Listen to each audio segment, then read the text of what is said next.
अल्हम्दुलिल्लाहि व कफ़ा वस्सलातु वस्सलामु अला इबादिहिल्लज़ीना इस्तफ़ा व अला आलिहि व अस्हाबिहि अजमईन। अस्सलामु अलैकुम व रहमतुल्लाहि व बरकातुहू।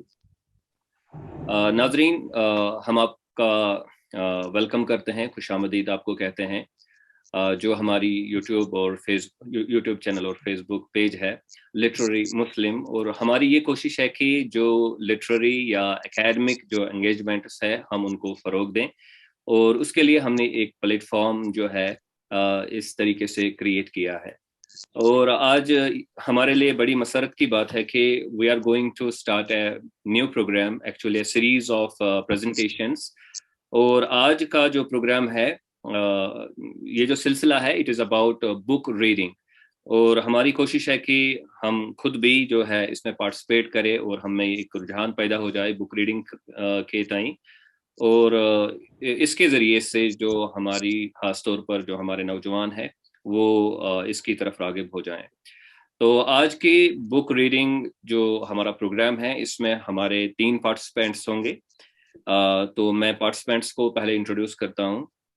हमारे साथ आज हैं मिस्टर मुर्तज़ा बशीर साहब, और he is a voracious book reader और he is an inspiration for us. हम उनको इसी हैसियत से जानते हैं कि वो काफ़ी किताबें पढ़ रहे हैं और हमें बड़ी खुशी इससे महसूस होती है।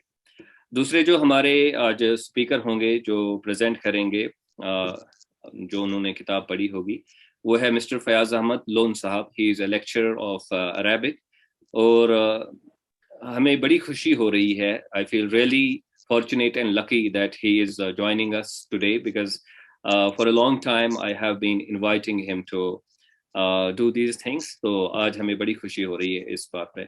और मेरा नाम एजाज अहमद रतर है, मैं लेक्चरर इकोनॉमिक्स हूँ, और मैं भी एक किताब उसका एक खुलासा आपके सामने रखूँगा। तो सबसे पहले मैं अपने साथी मोहतरम मुर्तज़ा बशीर साहब को दावत देता हूँ कि he will be presenting summary of a book that he has read। वो शुरू करेंगे बुक जो उसका नाम है, ऑथर वगैरह वहाँ से, और उनके पास टोटल जो टाइम है दैट इज 8 to 10 minutes, और इंशाल्लाह ताला ये इसका मुर्तज़ा साहब इसका ख्याल रखेंगे। So over to you Murtaza sir. Okay. Thank you, Ajaz Saab, for organizing such a program where we will be having, ample space to personal growth. Actually, the book that I have chosen, since this is the first program that we are doing on the series, the book I have chosen is very simple book, and the topics in the book, they too are very simple. Let's see how the summary of the book will unfold, since we are not much experienced, or before this we have not done such programs. So this would be a new experience, and let's hope this will unfold in a very fruitful and a brilliant way. The book in my hand is Tuesday with Moorie. This is an international bestseller book, and this is considered as, though this is a sort of memoir, but this is one of the best book in self-help genre of books. Mm-hmm. Actually, this book deals two people. One is the very author of the book, that is Mitch Albom, and his professor Moorie. He is a psychological sociologist, and this book based on very reality. These all things. This is not some sort of fictional book. This deals with the reality. Actually, the Mitch Albom is the student of the professor Moorie. He has graduated from the same university where Moorie used to taught sociology. Then after 16 years, for 16 years, he loses the contact of his teacher. And meanwhile, in this very period of time, Mitch becomes a very successful person in his life.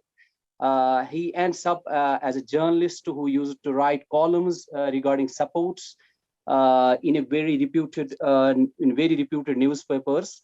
And materially, he is very well established. Besides that, every sort of luxuriousness, what we may call, or for that matter, any sort of material success that we can think of, Mitch has achieved that. But somewhere deep, he feels, when he is on the top of his material progress, he feels there is something lacking in his life. And meanwhile, in a very sleepy evening, he's at his home and he sees on the TV, there's an ABC American Broadcasting Service. There is going a program with this very professor, whom he had, after graduating from the university, promised that he will definitely meet him frequently once he, he goes from the university with the degree. But eventually he loses contact with his professor. But pure matter of fate, that when he's struggling with his internal matters of life, once he's watching the TV and sees his professor has actually been diagnosed with a very critical disease and he's not going to live anymore. And this TV channel on a nightline program has invited the professor to have the deliberation, have that sort of meditative wisdom about the life, because he had been a very successful professor with the people on the nightline program. And here Moorie comes to know that his professor is alive, though he's diagnosed with a critical disease. So here Moorie, he felt very ashamed that I promised with my professor that I'll meet him someday. And there he decided that now he's going to meet. And that very meeting, actually it's not a single meeting, these are the 14 meetings on the day of Tuesday. He usually meets his professor in order to have the meditation of the life. Then he comes out some sort of results, some sort of reflections and insights into the life, which his professor makes, and he notes them down, and then comes out with a book on those very his professor's reflection. The professor is at the stage when he's about to die. That means he's at the at the edge, at the end of the life, and from there he's seeing the life, what actually life was, where he failed, where he could have done better, and where he invested more, and he feels that it was not as much requirement to get engrossed in such troubles of the life where he engrossed himself.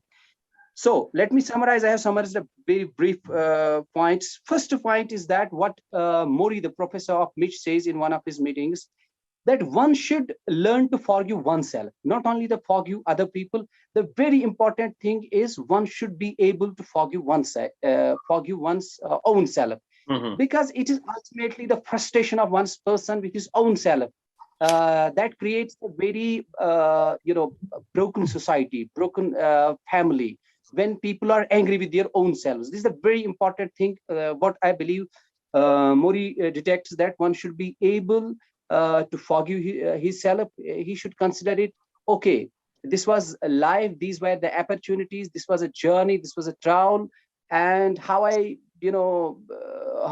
tread the path, it was what it was. So there is nothing to get worried now. There should not be regrets, because when a stage is reached, that person feels a sort of realization in this. Still, there is a good time, in the posterity, where he can do much better. If now he is there to, he is spoiling that very time in regretting and cursing oneself. Actually, it is it makes that part of posterity even bitter when he's having certain moments where he can do something positive. So the first thing is one should be able to forgive one's own self. One who is able to forgive one's own self, then he can forgive other people. Second is there is nothing to be sad in this very universe. Actually, there are every part of life is an experience, a part of every part of life. No matter how much bitter, how much hard, how much painful and excruciating that may be, but that is a lesson for the life. So there one should philosophize oneself in a way that least room should be there for the sadness. And Moorie says, see, Mitch, I am now dying. I have been diagnosed with a critical disease. If anything is there to be sad about, that is to be about dying, not about living. It hardly matters in what form you are living. You should be happy. And the most sadful part of the life is if you are living your life unhappily. You have to the sooner we make this realization, so is this better. Third, he makes the point is choose a culture that matures you. Actually, he says, so far the present contemporary structure, so far psychological, economical, political, as well as sociological dimensions are concerned, presently a structure has made where every person is made to feel very disgusted about his own self. Actually, we have to try to develop. Actually, I don't have watch here. Please let me know. Give some indication that my time is over. Uh, Okay. uh, a sort of culture in which presently we are living. Moorie says, he's a professor. He says actually all the sciences, all the philosophies of contemporary times have been fabricated, structuralized in a way they make a person feel bad about one's own self. One is one feels bad about one's own self.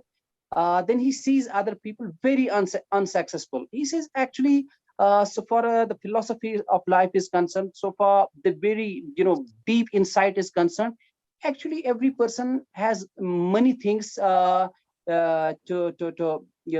feel very happy and congratulatory if he comes out of this very culture. That means one should be able to make some sort of group where there is a culture, where in that very culture there is a scope for growth, where in that very culture there is recognition of one's particular talent. Sometimes in a very leveled environment we try to be anything but not what we are actually. There may be some idiosyncratic attitudes of our own where we can do much better. Maybe in the society, in a family we live in, they may not recognize that, they may not value that. Moorie says that actually we have to figure out that very culture, in the culture in which we would be able to make our growth possible, and that very growth would be our attitude basic. And then fourth point is uh, one should ignore actually anything in the life, no matter how trivial, how basic and simple that is. For example, Moorie says, never waste your morning just regretting about your lost evening. Just go outside, have a look on the sun rising, just go for a good morning walk, just to have some visuals of the nature that will boost your energy. Actually, he says there is no room for any, he may be considering any form failure himself. Every day is a new day, a new life. So every day one should try to for locate those very areas where he can feel energetic, where he can feel really worth living. And then fifth, he says actually we feel as if everything is worthy, uh, everything is worthy of manifestation, of expression. This is not necessary. If you are in a journey of your own making, and then you feel I'm not able to manifest, I'm not able to express that, there is no need. He goes on to say, actually, for example, in one of his classes he doesn't talk anything. Then his students ask him, what is this class? You have not, told us anything today. He tells them, actually, the biggest lessons of the life is making silence, trying to understand the silence. So one thing is, we have to grasp the beauty of the silence. Silence is one of the beautiful, part of man's life, humanly life. So one have to try to come into terms with the silence. Silence is one of the best way of manifestation and expression, though that manifestation expression may be for his own self. And finally uh, he makes this point that one should be able to learn the science of detachment.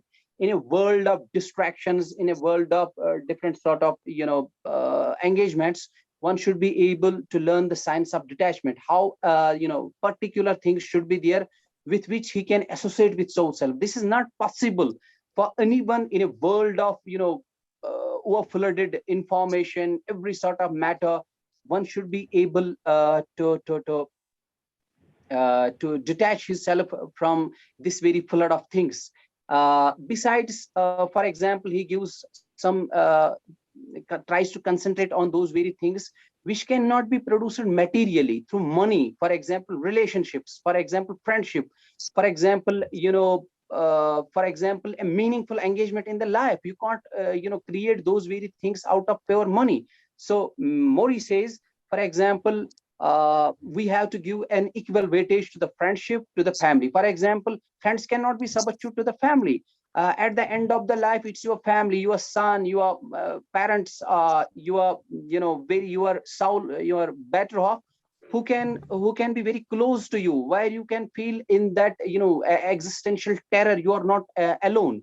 Somebody is with you. He will let you to who will let you to stand the existential terror of the universe, which sometimes a person feels. uh, I just saw how much time I have still. 1 minute. Okay. And lastly, he makes this point, since he's the person on the deathbed. He says one has to make a very pure reconciliation with his death. Whosoever has born on this very surface of earth, he has to die. And he says a person who never learns how to die will never learn how to live. This actually, we have to learn the science of death. Actually, every day, some part of us dies. So we have to make our life in a way so that that death should be a sort of sort of journey towards an end. And everything should be in sort of unfolding and in sort of bloom, so that at the end we can see everything realize it and flourish it fully. Thank you, Ajay sir. Thank you, And Murtala Saab. for this patient listening. Very thankful to you. And thought-provoking summary of a very, very seminal and thought-provoking book. Now, मैं अपने दूसरे जो speaker है उनको मैं दावत देता हूँ कि he will make a presentation, begin with the name of the book and author, etc. आपके पास 10 मिनट है. Yes, we have got 10 minutes almost. Bismillahirrahmanirrahim. Alhamdulillahi Rabbil Alameen wal aqibatu lil muttaqeen wassalatu wassalamu ala rasuli Muhammadin wa ala alihi wa ashabihi ajma'in.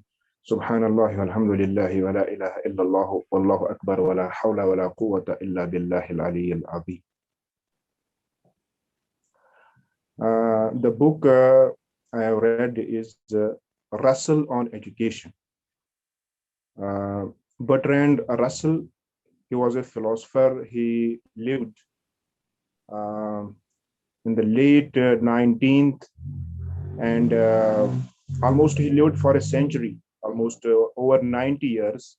His date of birth is around 1870, 72, and he died in 1900 something near 70.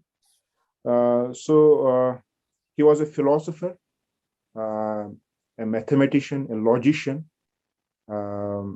had a great deal of knowledge of science, physics, maths, etc. The book he wrote around 1925. That is after First World War. So, as the title is, on education. He wrote this book on education. Since we know education means we prepare our young ones, individuals, our children, for life. So there are different challenges a community faces and individual faces in world. These challenges keep on varying with. So Russell also discusses that when we talk of education, we talk of aims of education. There can't be agreement on aims of education because aims vary from individual to individual. They vary from community to community. They vary from place to place. One place has one kind of challenges, another place has another kind of challenges. So in a nutshell, the circumstances that were around Russell, since it was modern age of science and technology, And there were other major challenges to entire humanity, like need of peace. There were wars. First World War had just ended, 1914 to 18. There were wars. And by nature or by his own education, by his own growth and development, Russell was a pacifist person. He loved peace. He wanted that these wars and injustice and tyranny should not be there in the world. And there were other challenges such as health issues, diseases were there, and poverty was there. It is still there. Diseases are still, poverty is there, and still these challenges are still, we also in this age, we face these challenges. So keeping these challenges in view, Russell believed that we should raise such a generation that right from outset, we should develop in them such character and such which we should equip them with such knowledge that they should end these problems. They should tackle these problems. The problem of this war, problem of health, problem of poverty, all such issues, yeah, or inequality, or these weakness of women, or other sections of society. So these were his aims. I will quote quote of this Russell. He says at one place that after World War I, he says, I became convinced that most human beings are possessed by a profound unhappiness, venting itself in destructive rages, and that only through the diffusion of instinctive joy can a good world be brought into being. So this was his view, that basically the people are unhappy. They are unhappy, so they are also fearful. They give vent to this unhappiness by their rages. They commit tyranny on other people or on other communities. Also at another place, he says, the good life is one inspired by love and guided by knowledge. So this was his view. So moving forward, Russell says that first of all, we should build character of children. There should be education of character. It should be then followed by intellectual education. So first should come education of character.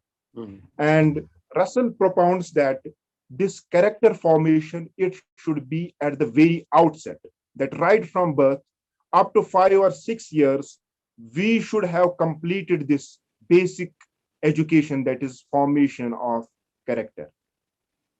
In fact, he says that the person who takes care of this baby, most often it is its mother, or it is some nurse. So he emphasizes that this nurse or this mother, she should be educated enough, she should know well enough the human psychology, and she should not treat this baby that is just a baby.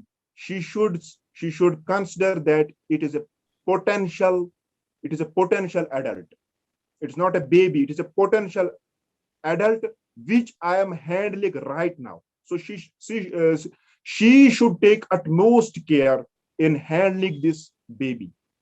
So Russell says that the habits which will be formed, the habits begin to the formation of habits begin to take place right from the first fortnight, first 15 days, the habits begin to form.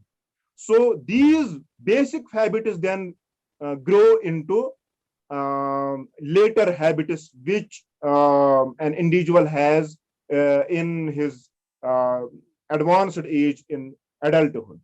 So these basic habits should be taken care of. So keeping in view that this is a world of science and technology, this world is not possible without science and technology. So Russell focuses and emphasizes that subjects like, which he terms as subjects of utility. Means without these subjects, modern world is not possible. So science, mathematics, or in this age we can see computer. uh, on that very time it was not, computer was not in vogue, but we can infer by that today computer subjects like these should be taught generally to all children, generally. And subjects which are ornamental, which give some means additional look to the life of people, like poetry, literature, history. They also are important, but not so much as science and mathematics and language and computer and like these things. He says that such subjects which seem to be difficult or which demand more effort, they should not be made compulsory to every student. They should be taught to specialists, those children which we consider that they have a special talent for that, and we should teach them only. Generally, we should teach science and other subjects which have utility. And in character, Russell says that it begins right from beginning. And by character, we mean, for example, discipline, we mean honesty, we mean courage, we mean sensitiveness, we mean intelligence. So these things should be taken care of. These should be the foundation of these should be laid. And he criticizes here that there has been a traditional view that children, they are either good or bad. But Russell says that these are not, children are not born good or bad. They are born with some natural impulses. It is our environment and how we respond to their natural impulses, how we stimulate them, how environment we provide to them, that these habits are then developed. So Russell criticizes that there should not be compulsion. There should not be compulsion in formation of this character and discipline. Rather, there should be some methods, scientific methods based on modern psychology. For example, if we need to develop a desirable habit in a child, what we need to do is we should divide this task into some phases, which are agreeable phases. Phase 1, phase 2, phase 3, which a child will readily accept, not the whole. Professor, yes. Can you conclude in 1 minute now? Is there only 1 minute? Yes, we are already short of time. Okay. So Russell says, for example, in fears, he says that most of the fears, they are not instinctive. Most of the fears are acquired. Some fears are rational, some are irrational. If there is rational fear, rational apprehension, for example, a child is afraid of water, he may drown in it. So we should instruct him that you should not go in deep water, you should learn swimming. But when there is some apprehension of dark, this is irrational. So we should tackle it. Most often what happens is that the child acquires these fears. We suggest to him, the nurse or the mother herself is fearful of something, and by her fearfulness, the child acquires that fear. So adults should avoid these fears so that children do not acquire this fear. Okay, sir. Thank you very much, Fayal sir, for your presentation regarding Russell's book on education. Now it is my turn. I will be briefly presenting my subject because we are only having some 7 minutes left. Anyways, the book that I have chosen to talk about, provide a summary about, is Islam in History and Society, one of my all-time favorite books. which I believe is really difficult to summarize in the first place. Now, this is written by Malik bin Nabi, and he is an Algerian philosopher, educationist, and a very important intellectual in the Arab world. But he is lesser known to the our part of the world because he exclusively, generally he wrote in French and Arabic. Therefore, people don't know him too much. So I will be presenting some of the things that he has mentioned in the book because time is short. Now, it is about the problems in the Muslim mind or Muslim culture or Muslim society or Muslim world, and how we understand them and how we can deal with this very phenomenon. And now the first chapter about in this the book is about it is titled The Post Al Muwahid Society. It is a unit, and there are 3 chapters in it: the cyclical phenomenon, the post Al Muwahid man, and the first Europe Islam contact. Now, in the very first chapter, he mentions that we can look to history or the how human beings act on in this world as psychology. It can be viewed as a sociology. Now, it can be viewed as a metaphysics. And he says that because I have already dealt with the subject of psychology before, therefore I'll be talking about the sociological point of view and the metaphysical point of view. And he begins with talking about origin versus continuity. And he says that we can't be sure about the origin of human life and societies, but we can ensure, we can be sure about the continuity of the human civilization or societies.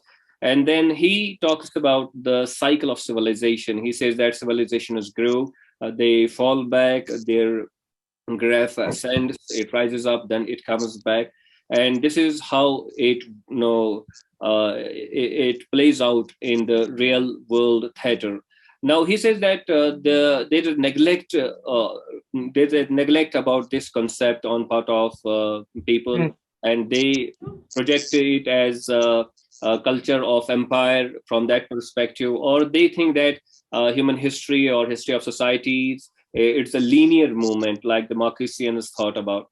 Now, then he comes to the first rupture in the Muslim world. It was in the Battle of Siffin. And he says there was an internal contradiction between Quranic spirit and Jahili spirit. And then he talks about that despite the fact that there was this first rupture which dislodged the equilibrium of the Muslim society, of the Muslim world, despite this still the deviant society, the deviant civilization that was left there, it made enormous contributions, and the survival of this society or civilization was due to moral uprightness of different individuals. He talks about Imam Malik, and he talks about Umar bin Abdul Aziz, etc.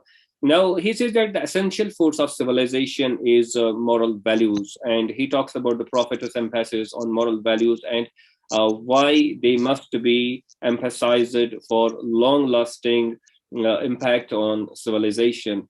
Then he talks about that once you have that very tension of faith in you, once faith actually grips you, it creates that very tension which makes you to reason. And once that very tension is over, tension of faith is over, reason also disappears. Then he talks about the sociological role of religion and how it is important. And in the second chapter, he talks about the post al-Muwahid man. Now, to summarize it, he says that we inherit biological traits, we also inherit, there is sociological heredity as well. And that very sociological heredity projects a canvas of possibilities or engagements in front of the individuals belonging to that very society, and this is how they know how they act. And then he says that the Muslim problem is that our social order belongs to a very antiquity when there was deep disturbance in the equilibrium of the Muslim society, and that the point of inflection this disequilibrium started with the Battle of Siffin, but there was success. But as time progressed, this deterioration continued, and it was in Ibn Khaldun's time that there was this point of inflection. And then he says that there was a breach. Actually, he says that the very breach of there was a separation of state and popular consciousness, and it was a fundamental problem that emerged. It was a fundamental crisis that changed the institutional framework of that very society. And the impact of this crisis was deep rooted on the Muslim culture, Muslim society, Muslim civilization.